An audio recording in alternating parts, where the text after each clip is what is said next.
So Andrea Bertone is an expert in business turnaround. He is a startup acceleration expert. He's also into EBITDA, optimization and restructuring. Currently, Andrea is a senior advisor and investor. He spent the last 15 years at Monster, which a lot of you will probably know him from, where he led the company from $30 million to $400 million plus. I'm assuming that was a year and not over the 15 years. No. Good. Back also. Which made Monster.com one of the most recognized internet consumer brands, which we well know. Prior to joining Monster in 2003, Andrea was the Chief Executive Officer of the Advertising and Communications Division for TMP Worldwide. So there's Andrea. Welcome, and thank you very much for coming on this afternoon. So I'm going to start with a very simple question. We've heard obviously a lot over the last couple of days on what job boards could be doing. In your opinion, what should job boards be concentrating on right now? Well, thank you very much, and good afternoon to everyone. It's been a pleasure over the last 2 days to absorb so many new information about the industry and the market. I left Monster in July, so I cannot speak about job boards like something that I wasn't deeply involved, so I'll say about job boards. In the job board industry, what is that we could be doing better? Today, the way I see it is that we are fundamentally engaging seekers with one-dimensional reason to exist, which is we deliver a job search experience.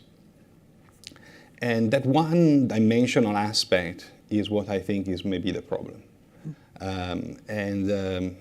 Believing a lot in the power of questions, right? So the bigger the questions, the bigger is the thinking process that goes into try to find out what the answer is. I'm not sure that as an industry, as a job boards, we've been asking ourselves, enough of a big question. And big question for me would be, okay, imagine, that reason to exist, that is like you are a job search destination, doesn't exist anymore. Why would we be still relevant to the job seeker? Mm-hmm. And the reason I'm saying this is because that job search function is like extremely competitive now. You can search jobs almost anywhere. With the fragmentation of the audience across the open social web, you can find jobs anywhere. Later on, maybe we'll speak about Google and the big forces of Google, Amazon, Facebook, and you can imagine maybe over the years a time where the majority of the job search will happen there, and maybe a little bit more. So why would a job board still exist? And with that, I would say that over the last 2 days, I heard a lot about, what can we do to deliver diversified revenue, to sell more to employers. But I haven't not heard a lot about what we can do to deliver a better service to the seeker, to be more consumer-centric, and to make that job candidate, seeker, consumer our obsession as a job board. So the first thing I would say is that asking that big question and becoming obsessed with finding an answer would be what we can do better. Mm-hmm. Okay, so if you, let's say you were to start a career portal or a job board today, and maybe you might say you wouldn't, but if you were to, and you were to start it from scratch, what would it look like? Yeah. How would you begin it? Yeah. The answer is I wouldn't. Okay. I don't think we need another career portal, and I've spent enough time at Monster to be able to say that I wouldn't start a new career. But I would start something that tries to focus on what happens before a consumer, a candidate, starts a job search, wants to start a job search. Which I think that moment in which you can deliver a digital service to consumers can be the reason why people will still go to Stepstone, will still go to Indeed, they will still go to Monster to perform the transaction later on. But the transaction itself may have started on Google, may have started on Amazon Alexa, may have started somewhere else. But the reason why I'll still go on that side, like yesterday, I think Catherine was saying, the reason why I'm going to BA to then do the transaction is because there is something on the side that gives me a reason to exist. And the reason to exist will be maybe that there is resources to, like a fitness center, to be fit for a job search. Just like searching a new job is really something that requires a lot of energy, thinking, time consuming. You need to really understand what you're looking for. You need to be fit to be able to do that. So maybe there is personal branding services, there is personality assessment, there is interview or CV writing services, educational opportunities. So I think all of these, so I would probably launch an app called something Job Fit, yep. Or where you can use, and here you have coaching services. I have 3 children, 2 are now looking for jobs, and they, you can see that the school's system doesn't prepare them with all of those tools on how they should be really looking for a job. And having a resource center that can provide that, I think, could enhance significantly their experience when they go out there in the market. Okay, so that's really good. And Joe mentioned earlier about job boards diversifying and particularly moving up the sort of up the value chain. I mean, could you see? Obviously, that's really great in terms of pre-job searching, but could you see a point where job boards or job portals should really be doing more of that sort of agency work and the stuff that effectively, as we know, takes most of the money out of the recruitment market? Yeah, the same concept that, in my view, like a job board, instead of focusing purely on that quantitative space of delivering a lot of quantity in a job search experience, should be focusing more and more on the quality. Mm-hmm. Thinking also how to improve the match, how to improve their overall mobile experience. I can see that on top of focusing on delivering digital services to the consumer, which are unique and different, they could be also starting to think about what other services they can deliver to employer, right, beyond just sticking an ad on a web page. Mm. And from that perspective, one of the strengths of job boards is that they have the benefit of sitting on fantastic data intelligence. Mm.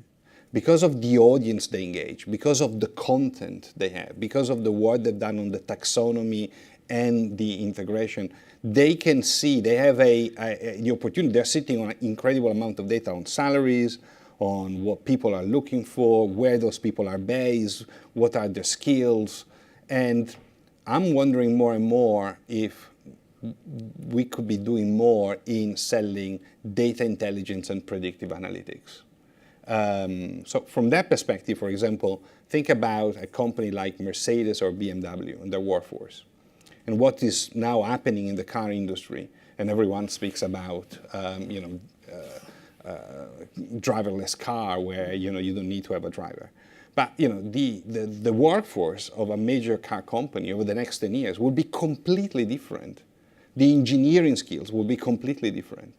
But who is really engaging those companies with the data of saying, hey, look at the engineers, look at the new generation, what jobs are they looking for, what skills they have, and look at your generation. And let's help you to actually map out not only the attraction strategy, but your entire workforce management. And I think that is where you go up the value chain, because now you're engaging people strategically. Employer branding is another area where we don't do enough to bring that experience that the candidate has when he visits a potential employer. He walks into their offices, he meets the team, he sees the people. That experience is not something that we provide absolutely on a job board. We don't bring on the front end. And despite that, we are asking a lot of information on the application. Sure. And people, they get fed up and they don't want to do the application. It's because they don't have that emotional link to that job offer. So bringing that emotional branding, I think, is another way of driving the value chain. Okay, it's interesting you say that. I was having a conversation with a recruiter yesterday who was telling me that they've started up an AI division, and so obviously the recruiters are already thinking this. So I think the job boards need to think about what the jobs of the future are going to be and position themselves in there. And I'm going to start an AI job board tomorrow because I think that's where the money is, according to the recruiter anyway. Have you got any examples of what you think that job boards are doing particularly well at the moment? I mean, is there anyone out there doing it right, do you think? I think job boards, they've done a fantastic job in providing, large scale opportunity and access to job ads. I think some of the job boards are doing also more and more of a great job of having less of a monodimensional URL-centric attraction strategy where you can simultaneously target audiences on their URL but also on the open social web, and it is all integrated. This is probably one of the few things that maybe Monster is still doing very well, that is like allowing you to attract active audiences, but at the same time, in the same process with one click to reach passive seekers across the open social web. And all is integrated in one workflow, one data metrics, one ROI. Job boards, I think they've done an amazing job in working on the taxonomy of occupational categories. Enormous amount of effort and work and thinking has gone into that. So the demonstration is that despite Google being so strong and so powerful, when you look at their occupational category taxonomy and everything, they're probably finding actually is a little bit more difficult than we thought. Sure. And I think job boards have an enormous experience in that. I think they've done a okay job on mobile, but for some reason the purpose of the mobile in most of the job boards and the technology itself is one and the same. So they haven't been able to find a different purpose for the technology. And what I'm saying is that a different purpose will be, for example, I think someone yesterday said that people will be potentially willing to take a pay cut to have a job that is closer to their home because they hate so much commuting. Well, mobile technology has got the ability through geolocation to see where you are. The majority of the mobile applications of the major job boards, they're not really targeting that hyper-local market. And that is actually such a simple function where the technology is leveraged for a different purpose versus the normal job search. So here, all of a sudden, you have this mobile technology who allows you to see what are the jobs just around you, and it provides so much more value versus the normal experience of swiping left or swiping right or all of these gimmicks. So from that perspective, I think job boards, they have been leading the way. There is more room for really delivering value to the consumer. Okay, so again, I'm going to keep referring back to Joe's presentation because it was so good, as you expect. So his presentation, he showed Bill Gates, a very young-looking Bill Gates, and then a slightly older-looking Bill Gates. And he was talking about this sort of 10-year cycle and what it's going to look like in 10 years. Aside from just job boards, what do you think the recruitment market is going to look like in 10 years' time? When I look at the industry, I think potentially there are kind of three scenarios. And again, this is over a longer period of time. One scenario is that, Google, Amazon, I think Microsoft, LinkedIn, Facebook, one because of their engine, one because of their social network, one because of their marketplace. Amazon is doing more business than all of the brick and mortar businesses in America, I was reading yesterday. They will, because of their scale and the access to the audience, gradually will take over that phase of the job search. Okay.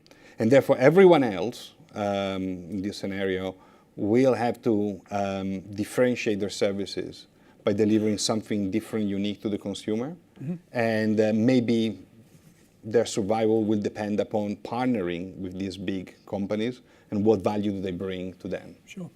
I hadn't thought of Amazon Jobs. That's going to be one coming down. Is that with Alexa? I can see that. Yep. Why not? Asking some information about work and work opportunity. They're already collecting so much data. Exactly. Whether we've got colds or not, apparently. So. The second scenario is I see is that the power of the brand is so critical, but it's also very expensive to continue to nurture and to grow the brand. And I think those who have a way of leveraging some form of social networking, element with their brand connection will have a greater chance to succeed. So this is why I was a little bit surprised about the research that didn't show LinkedIn being pervasive across Europe, because based on my experience with speaking with thousands of customers, LinkedIn is everywhere and actually more and more. And I think they're highly smart and intelligent. And I can see how they probably have one of the biggest opportunity with Microsoft to own more of the recruiter desktop. Sure. And the third scenario is where there is a completely new technology play, whether it is artificial intelligence, whether it's voice, whether it's blockchain, which will completely change the landscape. And maybe that's, someone was saying, is not the competitor in your room, is the competitor who is going to deliver that experience of fairness, transparency, and maybe this new technology may be able to deliver that. So one of these three scenarios is possibly the one that will materialize over the next years. Okay. And of that, I mean, are there any great disruptors that you know about, that you can tell us about, maybe that we don't know about, that you think is coming down the pipe now and is going to affect the recruitment industry in maybe short or medium term rather than a long-term play? In the short term, in the traditional job board market, I don't know, I think more about the temporary industry.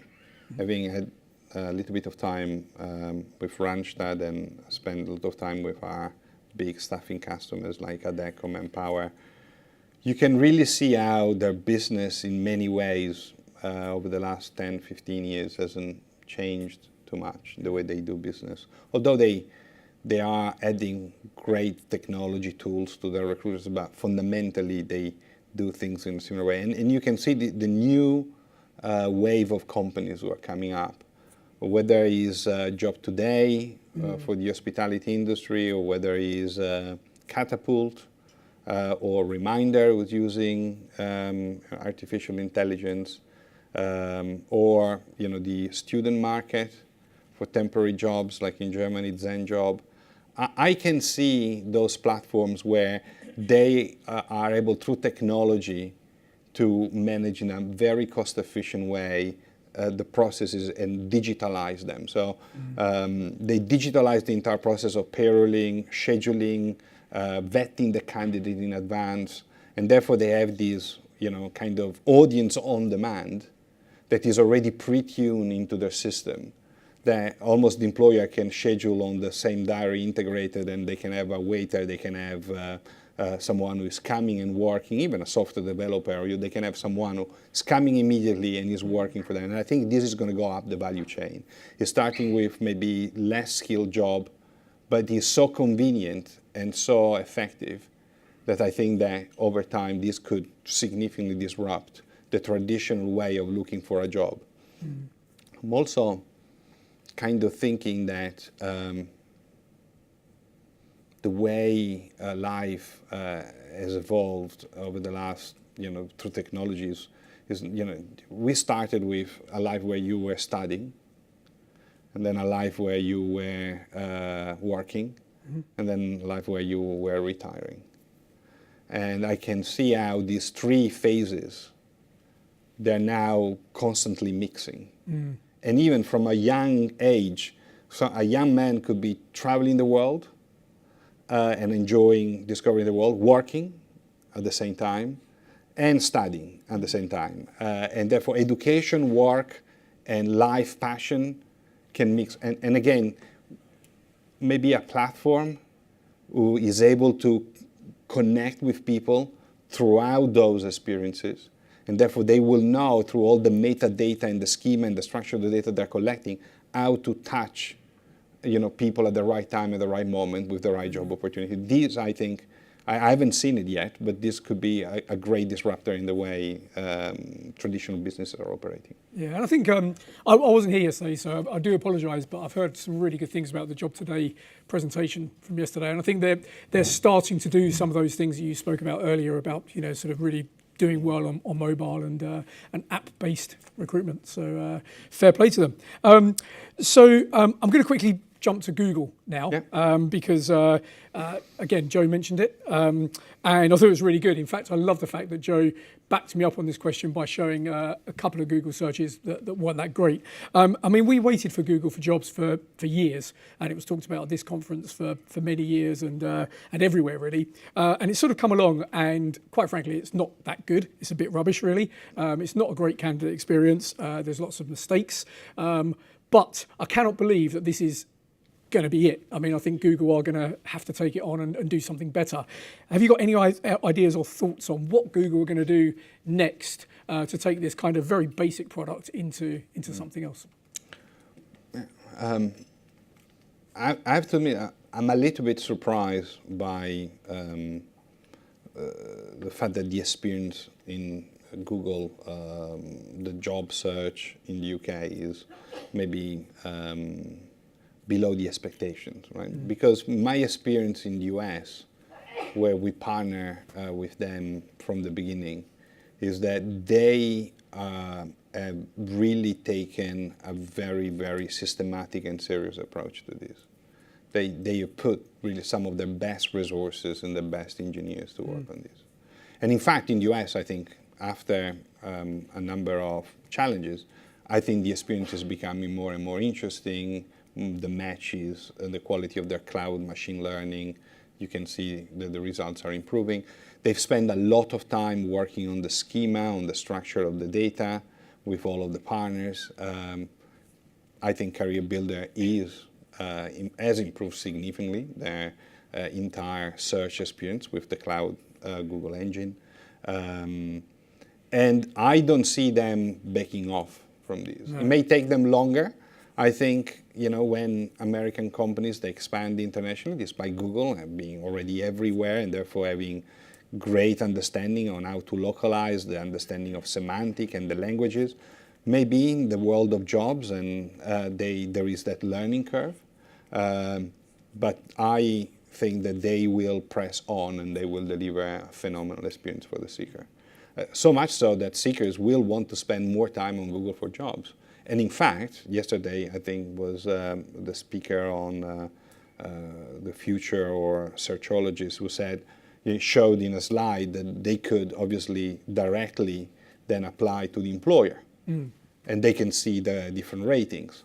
Hence why I'm saying, what's the reason to exist for a job board if you could be completely disintermediated by the search and that experience starting somewhere else and ending potentially somewhere else, and they jump you in the middle. Sure. And therefore, I truly believe that actually Google will now. Different is if everyone says about Google is not going to monetize, Google is not going to lose the revenue that is coming from the job boards. Okay, but that's not the problem. That's not the question. Whether they are going to monetize or not monetize, that we'll see what happens. But if the seeker is not using the job board anymore because they can find a way of going around it, doesn't matter whether Google monetizes it or not. We've lost our audience. Sure. Well, I hope as a job board owner that takes as long as it took them to launch the whole thing in the first place. Maybe more, because it took them only a year and a half. Great. Maybe we're a bit more cynical over here than they are in the US. So going back to Monster, obviously you recently left Monster, having spent the best part of your career there. How do you feel about your time there, looking back? What are the great things that you feel that you achieved at Monster? I was incredibly lucky and blessed. I only have, they say that with time, only good memories stay. So I haven't left such a long ago, but I have really only really fantastic memories. I remember when back then I was not working for Monster. I was working for, I didn't even know what recruitment ads were. So I went to work for this recruitment advertising agency here in London, and they Just a small one. Yeah, so it was a small one, and they walked me through the offices, and they said, "This is the creative department. This is the copywriting department. This is the accounts." Then we went down this corridor, and it was getting darker and darker. And then they opened the door, and there were no windows. And there was a guy in front of a computer and said, "And this is Monster Board." Mm-hmm. And then they closed the door. So, okay. And maybe being cynical, he said, "The Americans, they think this is the future." And then that was it. So obviously that was the future, and it was amazing for me to be involved in the creation of a category, the creation of an industry, and disrupting the market and evangelizing, with customers, the internet. And there were so many customers that said, this is never going to work. And to see all of that actually happen and grow so fast. And, we thought we were gods. We were in the right time, at the right moment. And we discovered we were not gods later on when the recession came, and we were declining 70% instead of growing 90%. But I can see now with a lot of startups. I'm working with a startup in Spain in the real estate space, and it's very similar to Purple Bricks. And you can see how people, if you are in the right place at the right time, you think that everything is, that it's you who's doing everything, and you learn later on that maybe it was just that, a number of convergence and things that were happening. So, but for us, it's been fantastic. I work with fantastic people, and then the noble purpose. I always loved the fact that there was the ability of selling jobs to people. Someone said, job boards, they sell dreams. Because a person who finds a job, and the emotion of finding a job, and speaking with a recruiter, and Michael Page, who then became the CEO, said, "Why did you stay here 20 years? He said, "Because after the first week, a candidate called me, and he said, "I want to thank you, because I found a job through you." And that emotion, that connection, so it's a fantastic thing to be involved. Brilliant. I'm still waiting for the first call from a senior executive telling me that thanks for finding him a job. But that's great. And were you responsible for that giant monster that used to sit in the TMP offices? Or am I just dreaming that? The big area. The huge thing, the big area. Yes. We changed the brand in Europe 2 years ago, and we introduced this new big airy monster.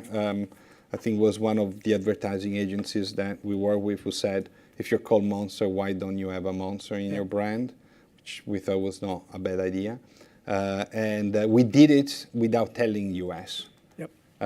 Which, we had a few discussions later on. But they liked it, and they now adopted it in America. So it was good fun. You used to give me nightmares, that did.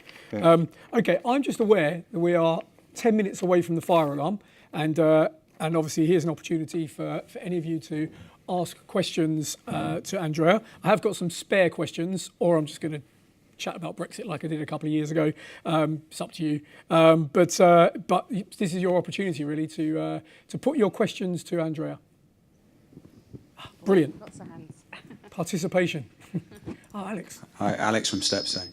I really enjoyed that, and I thought your synopsis of what we need to do when we look at the bigger picture of the candidate journey is spot on. So I guess my question for you is, when you had the opportunity, what stopped you from doing it? We had so many opportunities amongst that. And before I said, by the way, I'm sure the research that was shown before that Monster is the #1 brand in Germany cannot be right. Well done. Yeah, I know it's you guys. So I just want to put the record straight.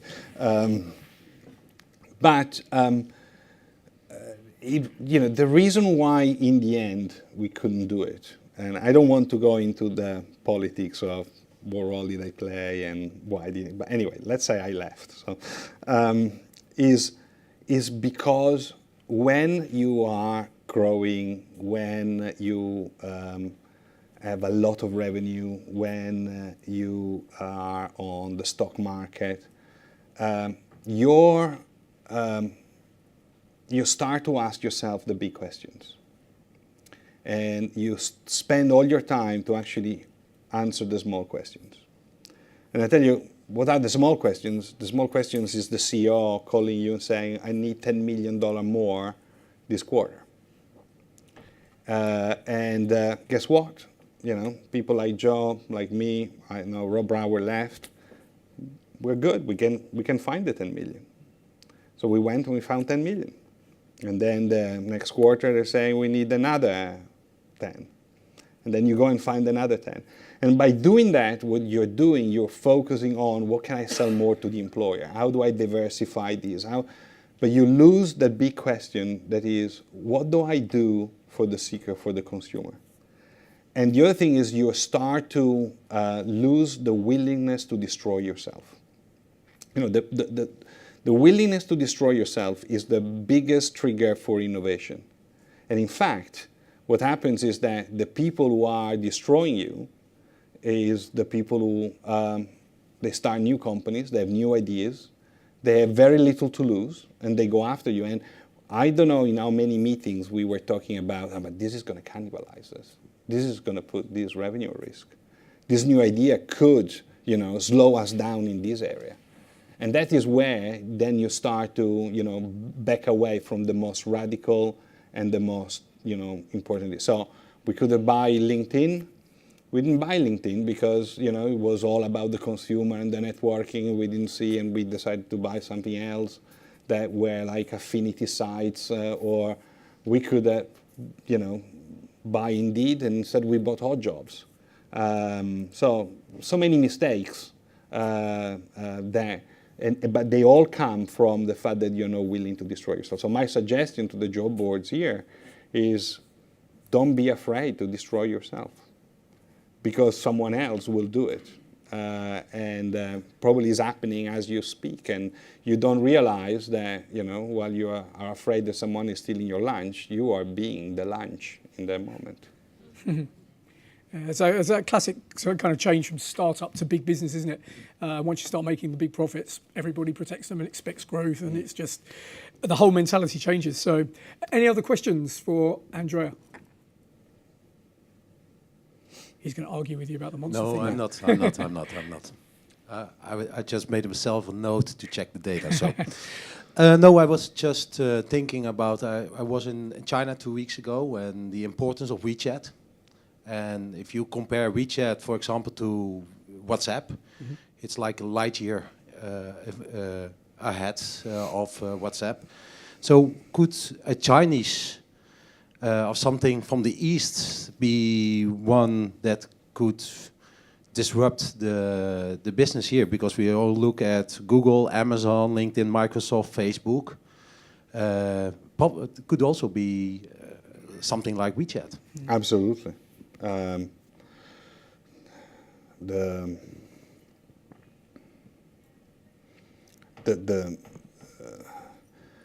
was reading, I don't know, do you know Visual Capitalist?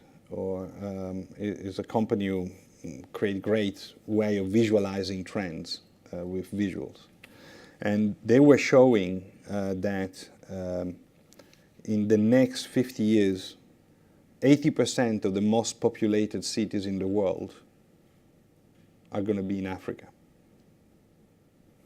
Because while China will reach kind of like a plateau in terms of birth, and Europe already is in negative birth rate, Africa is the continent that is growing the most. And so in the next 40 years, there will be a dramatic demographic shift. Who is the biggest investor in Africa? It's China.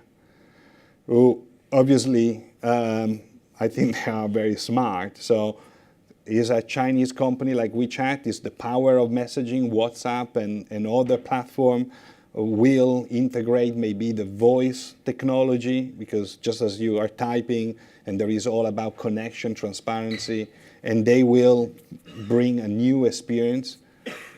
Absolutely, absolutely possibly. The world despite Donald Trump, is flat. The world is interconnected. And when we're thinking about the competition is global. Great. Any more questions? Okay. So I've got one final question for you then, Andrea, before we we finish for fire alarms and drinks. What does the future hold for you personally? I mean, how do you see things panning out in your career, and also what kind of things are you excited about doing going forward? The best thing of this is that I don't know. Okay. And I don't, to be honest, I want to try to be in this situation of not knowing and uncertainty for a while. Although it's a bit scary, but it's also fun and allows me to be open and open my mind. When you work for such a long time and every day, and you come in at 10 hours a day, and you're thinking about the numbers and everything, I think you need probably 6 to 9 months or more to go through a cleaning process of your system. Sure. I need to be purified. Unfortunately, because I'm restless, I immediately started to work in Spain. I'm flying to Madrid every week and work with this startup in the real estate digital marketplace. But I have to say, it's such a breath of fresh air to working with these people, and there is no politics, and I don't care whether what I say they like it or they don't like it, they take it or they, I'm completely free. Freedom. And freedom, and I really enjoying that. And then the next part of my time, I like to meet as many interesting people as I can, because I learned that from conversation, dialogue, and meeting people, idea sparks, and then maybe a new passion, a new opportunity will emerge. So that's what I'm doing. Fantastic. I am completely inspired. I hope you guys are. I hope you've really enjoyed listening to Andrea. I certainly have. Really enjoyed meeting you. Really enjoyed talking to you. Thank you very much. Oh, thank you. Thank you.